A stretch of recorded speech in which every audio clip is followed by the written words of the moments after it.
Bloomberg Audio Studios. Podcasts, radio, news. You're listening to Bloomberg Businessweek with Massar and Tim Stenovec on Bloomberg Radio. Our big focus, no doubt about it, we've been talking about it several times with our Joe Matthew and David Gora, the CNN presidential debate. It is, of course, tonight, and at 9 p.m., President Joe Biden and former President Donald Trump will take to the stage. President Biden at the podium on the right, former President Donald Trump at the podium on the left. Biden, as you know, 81 years old. Donald Trump is 78 years old. They are the oldest major party candidates to vie for the White House. They may be the oldest, but crucial to either of their victories is the support of young people. That's where Lucille Wenegieme comes in. Lucille's co-founder of Headcount, a nonpartisan nonprofit that, in its own words, harnesses the power of music, culture, and digital media to register voters and inspire participation in democracy. To date, Headcount has registered more than 1.25 million voters and has worked with musicians such as Harry Styles, Olivia Rodrigo, Ariana Grande, and more. Lucille, welcome. How are you? I'm doing well. Thank you so much. I'm excited to be here. Well, we understand that youth participation is crucial when it comes to all elections. We also understand that youth participation does not always show up. Turnout was up considerably in 2020 over 2016. There are concerns, though, that turnout will be down considerably this year. What's your view? What are you seeing?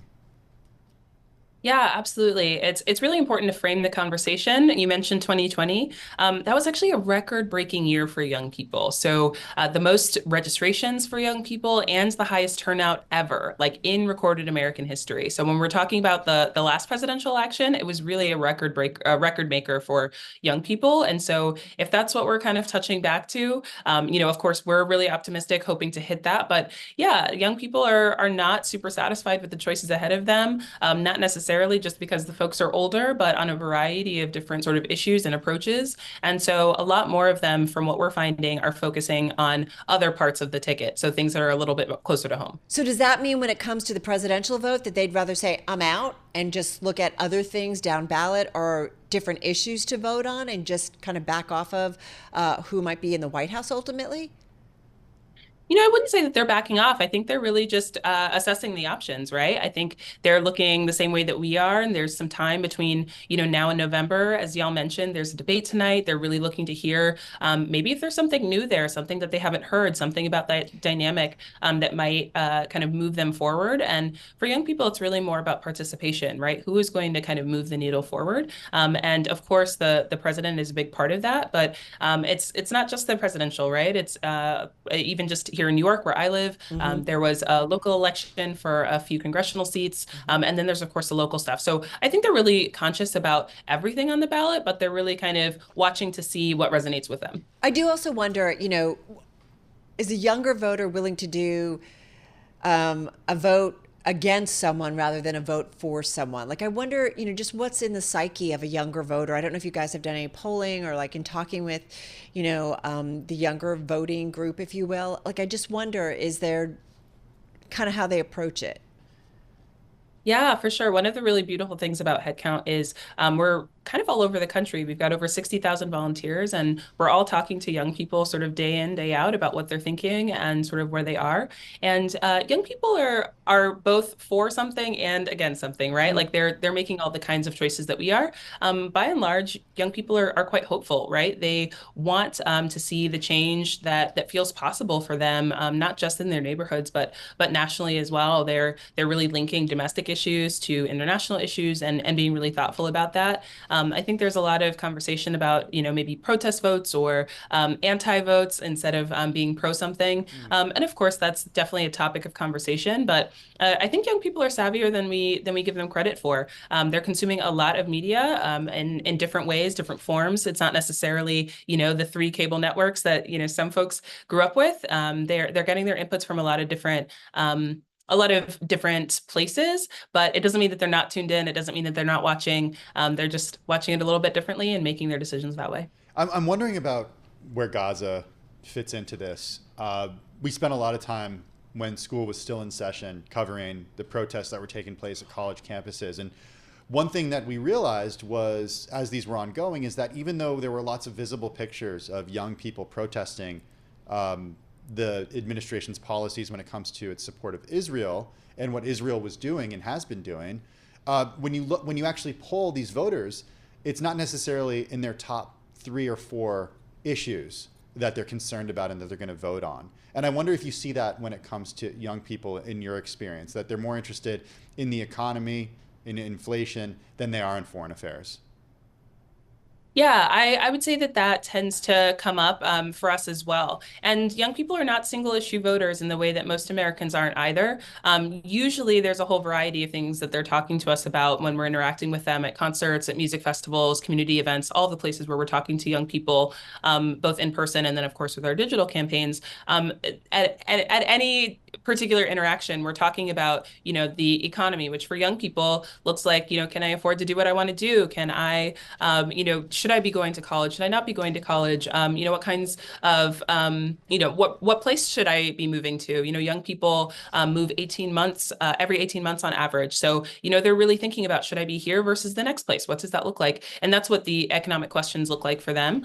So yeah, I would say that all of the topics that we've mentioned are top of mind, and it's really rare to find any young person that's single faceted in the way that they only care about one issue. Often it's multiple iterations of this topic, and young people are also not monolithic in the sense that they only think one way about a variety of topics. Right. Sometimes there's a real mix of things based off of their experience. Lucille, the pandemic, as you know, disrupted patterns of campus voting back in 2020. So have things gotten back to normal? Yeah. So one thing I also like to remind folks about young people is that they are overwhelmingly not on college campuses, especially Gen Z. Only about 1 in 3 of them are on a college campus. So when we're talking about how young folks are interacting with civics and democracy, oftentimes it's not on a campus. But that being said, we know that young people, a lot of them are back on campus. We're starting to see pretty close to pandemic records there, or not records, but levels of folks being on campus, whether that's living on campus and also social. And then, of course, the local election administrations are the ones that dictate whether or not certain campuses have things like ballot boxes, polling locations, all of that, state by state. And then, young people are really just kind of out and about, right? They're in the places that we tend to talk to them. Like I said, concerts, music festivals, community events. They're really kind of living out and about. For us, we're doing everything from meeting them at dog shelters to at the conventions and everywhere in between. So yeah, they're excited, they're engaged. Obviously, it's summertime. The folks are home from school and doing that kind of summer travel. And then, of course, once we get back to the fall and we're all kind of laser focused back on election work, we'll definitely see more happening on and off campus. Lucille, just 30 seconds left. We mentioned that you're nonpartisan. We've understood though that younger voters tend to be more liberal and democratic. There are worries from Democratic groups about get out the vote efforts could backfire by getting low propensity Republican voters to the polls. So they're pulling back from supporting those efforts. Do you think voter registration has become too politicized? Just 30 seconds. Yeah, I definitely agree that voter registration has entered a more political space. Ideally, this is just civic engagement. It's really important to us to continue to be nonpartisan because we strongly believe that every young person should have access to the ballot to express their views and to make the change that they want to see in the world. So on the partisan end, they're going to keep talking about what they talk about. We just empower young people to do what they need to do, which is get across the finish line and get their vote in. All right, Lucille Wenegieme of Headcount joining us on this Thursday. Bloomberg News reporting late last week that U.S. milk production is starting to get hit by the bird flu virus, which first made the jump to cows earlier this year. Output in Texas and Kansas, the first states where highly pathogenic avian influenza was detected in dairy cattle, slumped in March and April. That's according to U.S. Department of Agricultural data. That's right, Tim. And earlier this month, fragments of a potentially dangerous bird flu virus that appeared in Austin wastewater miles from the nearest dairy farm are sending researchers in a race to find the source. I have to say, this story has come up. It's come up, and we've talked a little bit, I feel like, on our morning call, or at least it certainly jumped out for me. I wanted to know more. So that is why we are delighted to have with us Meghan Davis, Associate Professor of Environmental Health at the Johns Hopkins Bloomberg School of Public Health, which is supporting supported by Michael R. Bloomberg, founder of Bloomberg LP and Bloomberg Philanthropies. She joins us from Baltimore. Meghan, it is so nice to have you here. We recently talked with Dr. Anthony Fauci. We didn't quite get to say, like, what is this something we need to be worried about? But there are certainly things on his radar when it comes to the next global pandemic or something that is going to hit us. What do we need to know about this and how serious it is? Thanks for having me. I think this is very serious if you are a public health professional and if you are someone who consumes raw milk products or handles animals, especially livestock, not just dairy cows, but this has been a problem in birds for a very long time. We've had recurring outbreaks in poultry. So this is our chickens that we might raise for meat or for eggs, and our turkeys. And so if you're someone in any of these categories, I think this is high alert. For everyone else, I think it's a stay tuned and be aware and use proper handling techniques when you are handling your raw meat, preparing it for dinner. So if you cook meat according to USDA recommended temperatures, this is not a risk? You always have some risk with what we call cross-contamination. Okay. So for those who do cooking at home, you want to make sure that your vegetables are prepared on a different place in the kitchen than you handle the raw meat products, and that you use proper cleaning or disinfection of, for example, your cutting boards after that. We don't expect that eggs are a huge risk. There's always the potential for a slight risk, mostly because when birds get affected by avian influenza, they get really sick really fast. Okay. And so we don't typically see that the eggs end up into our consumer products. Where we do have some concern is in the raw milk. And that's because pasteurization works. It does what it's supposed to do, which is use a combination of temperature and pressure and heat to inactivate things like viruses. And if you're using commercial pasteurization methods, then typically you're going to take care of any virus that might be in that raw milk. So the people at highest risk are those who have contact with raw milk. This could be liquid milk or some raw milk products. So I advise don't drink raw milk. Yeah, the FDA also warns that unpasteurized milk can pose a serious health risk, but it certainly doesn't stop people from seeking out raw milk for some reason. Okay, so this is good to know that we don't think eggs are at issue if we focus on preventing cross-contamination if we're cooking with chicken at home. And if we buy pasteurized milk, we're in the clear? As long as you also don't have contact with, for example, sick wild birds. Remember, highly pathogenic avian influenza comes from these wild bird reservoirs. It means that that's where the virus tends to circulate. And this is why we periodically have had outbreaks.